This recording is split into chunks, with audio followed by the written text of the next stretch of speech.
let's talk about a team that ended an 11-game losing streak yesterday. A team that, well, really hasn't played all that well this season, you might have noticed. A team that is 11-45 now. You know who I'm talking about.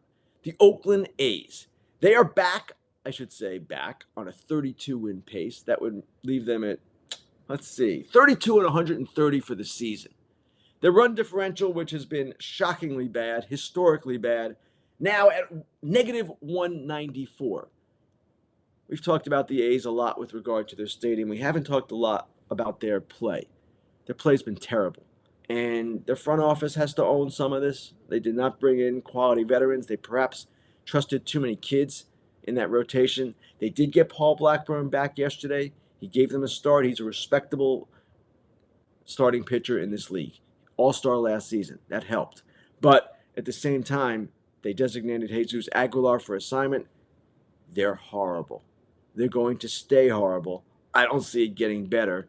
And while they have some interesting young pieces, and while Rooker has been a great story in the early going, come on, man. They're not very good at all. So the Oakland A's, keep your eyes on them. We've seen some teams be bad in the past. I'll show you two of them right now. The New York Mets in 1962, the expansion Mets, 40 and 120. 120 is the record number of losses in modern baseball history. And then the 1899 Cleveland Spiders. Now, the A's, I would assume, are going to finish up better than the Spiders, but even though the Spiders played a 154-game schedule, I would say nothing is guaranteed. The A's are sitting on 11 wins, so let's see them get to 21 before we start proclaiming them better than the Spiders in 1899. Either way, this is not a conversation any team wants to be having at any point.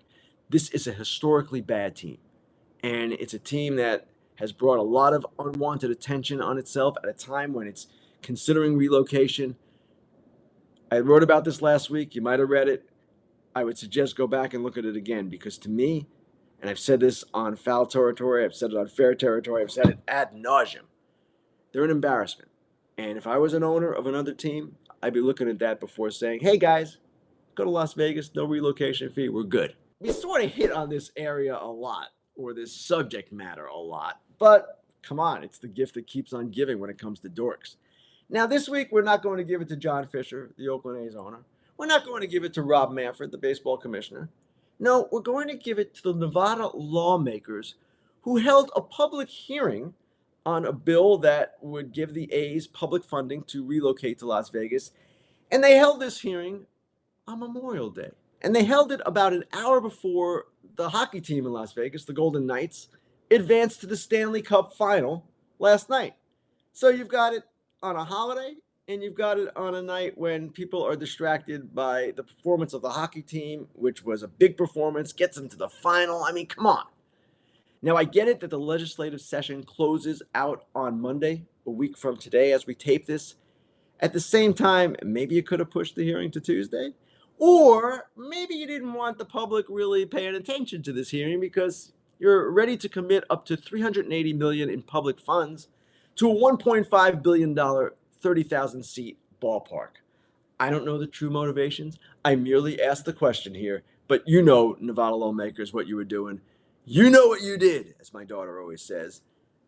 Nevada lawmakers, dorks of the week, and guess what? You may be suckers of the week if you approve this deal.